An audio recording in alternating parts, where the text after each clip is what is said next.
दीपिका नागर की सुंदरता ही बन गई उसकी मौत की वजह। फॉर्च्यूनर और 50 लाख के लिए नहीं बल्कि इस वजह से दीपिका नागर की जान ली गई है। और पोस्टमार्टम रिपोर्ट में जो निकल कर आया है वो सुनकर आपके होश उड़ जाएंगे।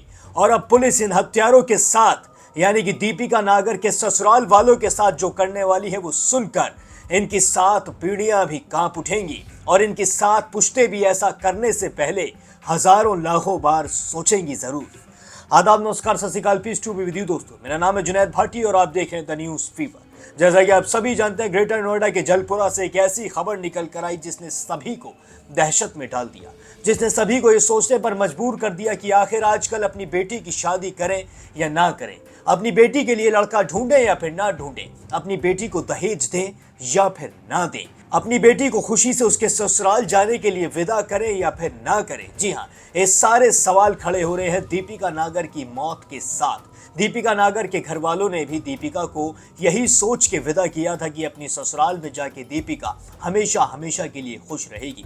दीपिका के घर वालों ने दहेज देने में जरा सी कोई कसर नहीं छोड़ी थी, एकदम धूमधाम से शादी की थी। शादी में लाखों करोड़ों रुपए लगाए थे और तो और दहेज में 50 लाख रुपए का सोना, एक स्कॉर्पियो एन और 25 लाख रुपए कैश, यानी कि 1 करोड़ रुपए तक की शादी इन लोगों ने दीपिका की कर दी थी। पर इतना होने के बावजूद भी दीपिका के जो ससुराल वाले हैं, दीपिका का जो पति है ऋतिक और उसके पिता का पेट भरने के लिए तैयार नहीं था। 2024 में दीपिका नागर की ऋतिक से शादी होती है और कुछ ही महीनों बाद ऋतिक दीपिका से और दहेज लाने के लिए दबाव बनाने लग जाता है। यानी कि ऋतिक का पूरा परिवार बार बार दीपिका से कहता है कि अपने बाप से बोल फॉर्च्यूनर गाड़ी दे और 50 लाख रुपए कैश और दे। ये सुनने के बाद दीपिका के होश उड़ जाते हैं। दीपिका अपने घर पे भी फोन करके कई बार बताती है, लेकिन दीपिका के घर वाले इस चीज को हल्के में लेते हैं और बार बार दीपिका से कहते हैं कि तू चुप हो जा, कोई दिक्कत नहीं है, ऐसी लड़ाइयां आम है, ऐसे घरों में चलती रहती हैं। ऋतिक को गुस्सा आया होगा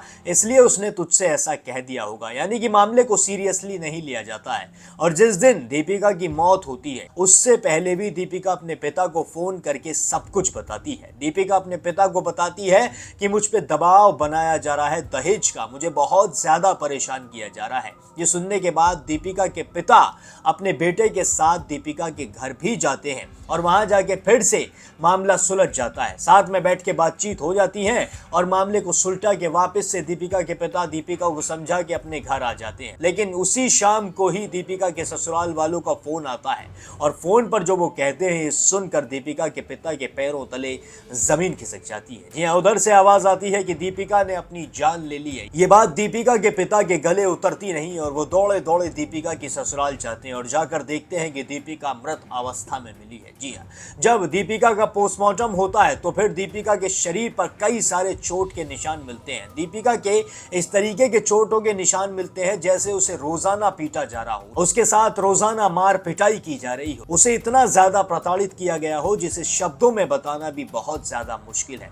इस तरीके की चीजें दीपिका के शरीर पर देखने के लिए मिली है। अब दीपिका के पिता का, दीपिका की माँ का और दीपिका की बहन का रो रो कर बुरा हाल है। ये परिवार गिड़गिड़ा कर दीपिका के लिए इंसाफ की मांग कर रहा है। लेकिन यहाँ जो सवाल है वो ये खड़ा होता है कि दीपिका के घर वालों ने ऐसे लड़के को जो बेरोजगार था, जी हाँ ऋतिक, जिसकी पढ़ाई तक पूरी नहीं हुई है अभी तक भी, शादी के 2 साल बाद तक भी, उसे इतना ज्यादा दहेज आखिर क्यों दिया, उसे इतना ज्यादा पैसा आखिर क्यों दिया? आखिर उस नल्ले बेरोजगार में ऐसी क्या खूबी थी जो उसे स्कॉर्पियो एन 50 लाख के गहने यानी कि पूरे 1 करोड़ रुपए की शादी उसकी कर दी गई। और अब जब उसने दीपिका के साथ इस तरीके के कांड को कर दिया है तो फिर बस दीपिका के माता पिता के पास रोने के और पछताने के अलावा कुछ भी बचा नहीं है। दीपिका के चाचा का बार बार कहना है कि अपनी बेटियों को घर में रखो, अपनी बेटियों की शादी मत करो। जी हाँ, अब इस तरीके के शब्दों का इस्तेमाल दीपिका के घर वाले करते नजर आ रहे हैं। इन्होंने कह दिया है कि हमसे बहुत बड़ी गलती हुई, हम अपनी गलती को मानते हैं, लेकिन अब हमारी बेटी को कैसे भी करके इंसाफ दिलाया जाए। अगर दीपिका को इंसाफ मिलेगा तो फिर आगे चलकर किसी भी बेटी के साथ कोई भी ऐसा करने से पहले 50 लाख बार सोचेगा जरूर। और दहेज देने से पहले भी लोग एक बार सोचेंगे जरूर, क्योंकि दहेज देकर भी उन ससुराल वालों का पेट भर जाए ऐसा बिल्कुल भी मुमकिन नहीं है, और ज्यादा भूख बढ़ती है और ये भूख बढ़ती ही चली जाती है, क्योंकि दहेज की भूख होती ही इसी तरीके की। अब आप सुनिए कि दीपिका के माता पिता और उनकी बहन और उनके चाचा का क्या कहना है। ये मेरी बहन को उन्होंने राक्षसों ने नोच डाला, मेरी बहन के उसके शरीर पे इतने निशान है ना, इतने निशान है कि मेरी अपने बहन आप के को मतलब क्या ही घुसाया है पेट में, मेरी बहन पे क्या ही बीजी होगी। मेरी रात 11 बजे ही बात हुई थी उससे, बस यही कह रही थी मैं बहुत परेशान हूँ। मैंने कही कोई बात नहीं, सब ठीक हो जाएगा। उसके बाद मेरी उससे कोई बात नहीं हुई। कोई परेशानी थी तो हम ले आते अपनी बेटी को, हमें बता देते, हम अपने घर में रख लेते। मेरी बहन को मारा ना है, मेरी बहन को तो उन जल्लादों ने बिल्कुल बुरी तरीके से तहस नहस कर दिया। वो करवा चौथ से पहले से ही बताती थी कि अब ये लोग मुझे टॉन्टिंग बाजी करते रहते हैं कि ये ऐसा नहीं है, ये अच्छा नहीं है, ये चीज नहीं आई, ये चीज नहीं लेके आई, शादी में ये नहीं किया, वो नहीं किया। ये कहते थे अरे हमने तो लड़की देखी थी वरना वो हमारी औकात के नहीं थे, अरे हमने तो ये देखा था, अरे लड़की देखी थी तो उसे रखते तो सही, अरे मेरा फूल सी बहन को मार दिया।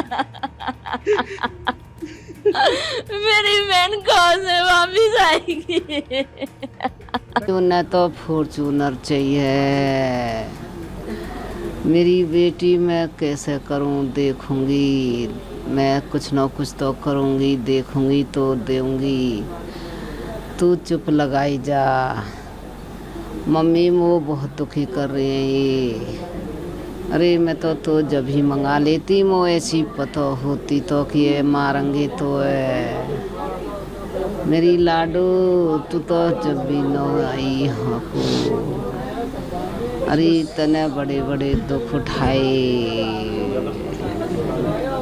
अब क्या चाहती है, किस तरीके से कार्रवाई हो इन लोग के ऊपर जितने लोग हैं? अरे मेरी बेटी इंसाफ मिलना चाहिए, अरे मेरी बेटी को इंसाफ दे दो। बेटी की पोस्टमार्टम रिपोर्ट अभी उसमें बताया गया है कि उसके 14-15 जगह चोट के निशान हैं, और ये हाथ जो है उसका नीला पड़ा हुआ है, जिसे कोई पकड़ने से ही ये नील के निशान आ सकते हैं, और वैसे किसी तरह से नहीं आ सकते। बहुत ज़्यादा लड़की के साथ में खींचातानी करके उसे मारा गया है, और मारने के बाद ही उसे छत से नीचे लटकाया गया, नीचे डाल दिया गया। दोस्तों सुना आपने किस तरीके से परिजन गिड़गिड़ाते रोते बिलखते नजर आ रहे हैं और बस दीपिका नागर के लिए इंसाफ की मांग करते नजर आ रहे हैं। पूरे ग्रेटर नोएडा में लोगों ने प्रोटेस्ट करने शुरू कर दिए हैं।